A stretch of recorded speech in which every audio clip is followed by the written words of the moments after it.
Hello everyone. For today's video, we will talk about the capacitors. Okay, so we will talk about all the types of capacitors that you will see on a graphics card. Like for this example in the screen, it is a aluminum capacitor and SMT type or surface mounted type of capacitor. Okay, it is commonly used on different devices or different motherboards like on desktop, laptop, and the GPUs. Okay, so this is the top view of the aluminum capacitor, which has a markings.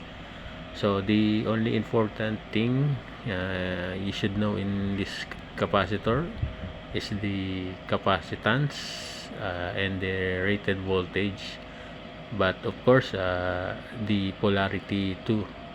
As you can see in here, the shaded one or the blacks, the black colored black on the left side, which is the negative side of this capacitor, and the other side which has no gray color, whole gray color on the right side is the positive side of this capacitor. These are also types of capacitors and their labels. Tantalum capacitors, which has a polarity 2, and ceramic capacitors, which has no polarity. These are the symbols that you will find in schematics, the polarized capacitor and the non-polarized capacitors.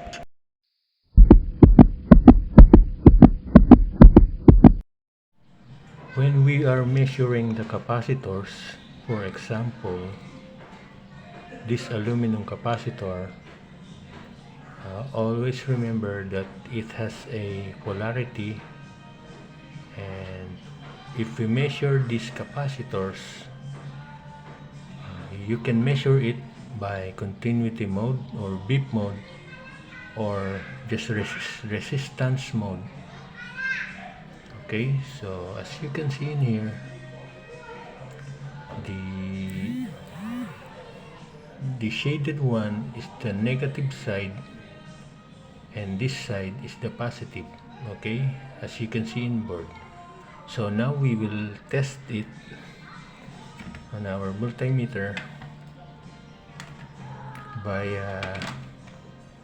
either beep mode or resistance mode. I am in resistance mode now. Okay,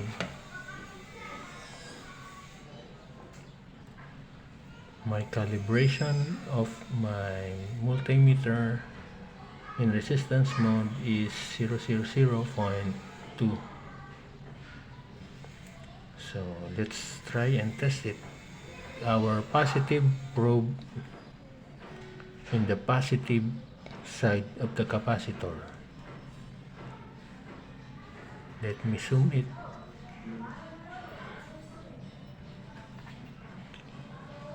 Then our negative in the negative side. Now check the value. Okay. The range or the value is in kilo ohms. Okay, so this means that this capacitor is okay. Okay, let's try this next one.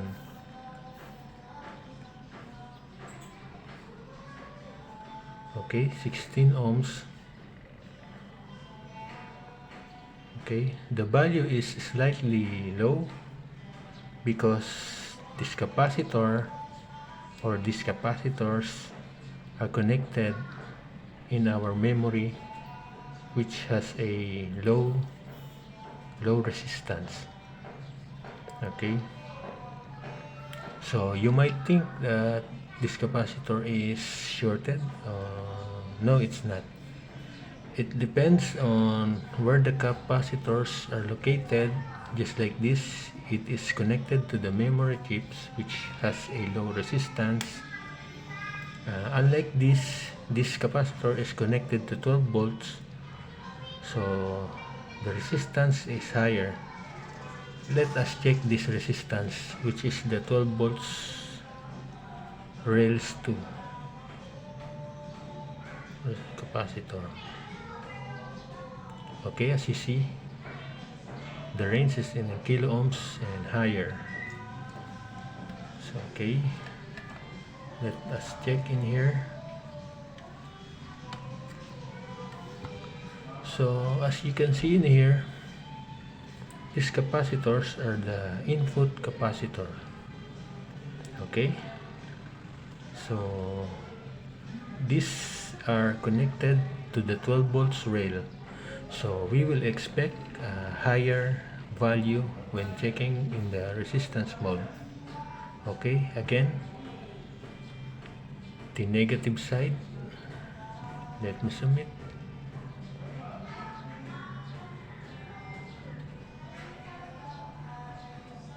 Okay, so these are the negative side and this is the positive side. Sorry for my multimeter, it is broken and I cannot afford to buy even these probes. Sorry for the inconvenience, but let us continue. Okay, let me put my black probe or the negative side and the positive side here. As you can see, the value is on kilo ohms again. Let me light it up.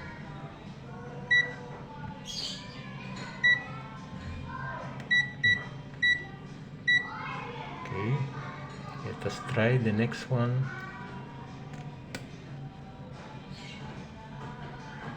Okay, kilo ohm range, and this one kilo ohm range. So this is how you test a capacitor. So what happens if you test these capacitors and the value on the multimeter or the multimeter is this? So that confirms that there is a shorted on these rails.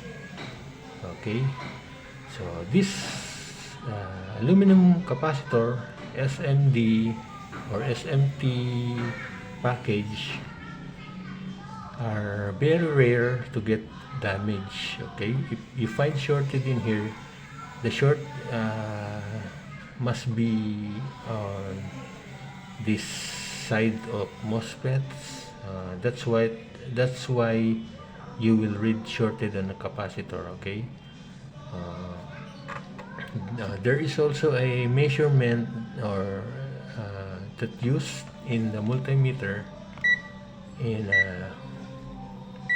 capacitance mode.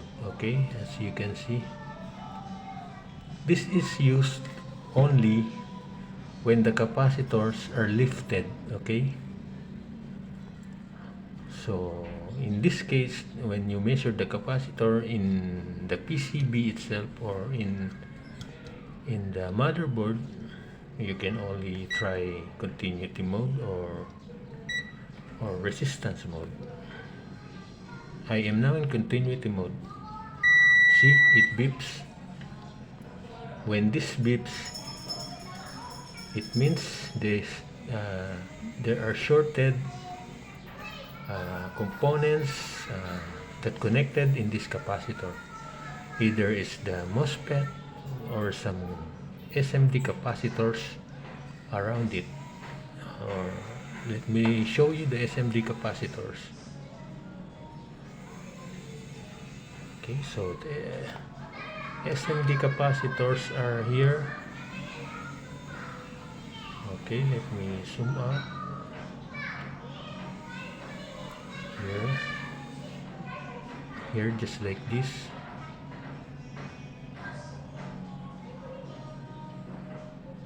Okay, let me, here SMD capacitors, it gets damaged to very often, or very common to damage, rather, or these capacitors, SMD capacitors, or what you call ceramic capacitors, are very common to get damaged,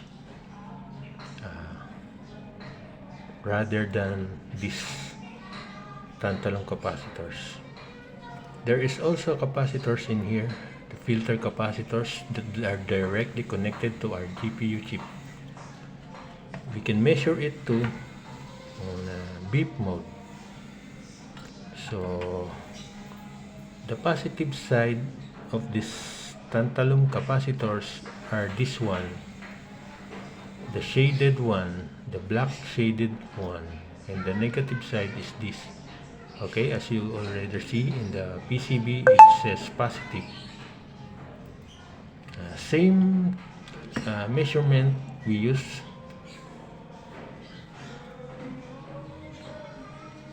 You can also use that.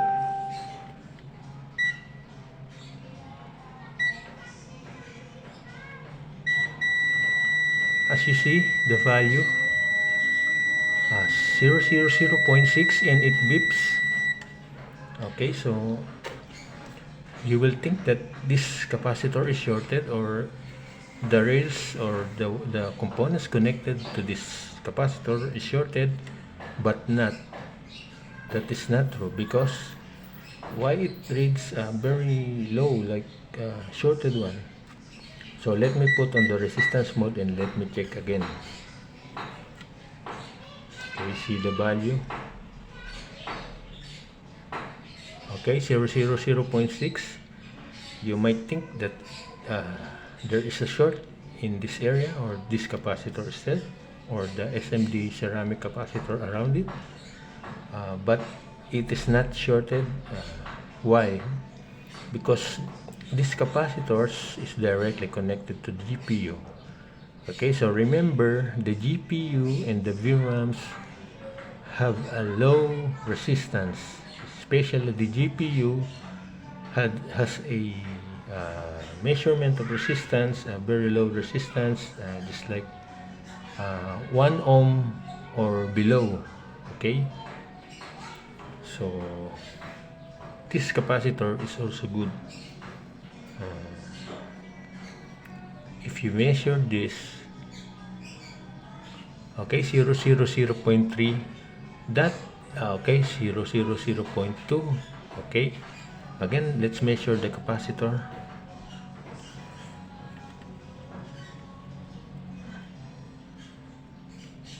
Okay, 0.6. So it has a 0.3 resistance in the GPU.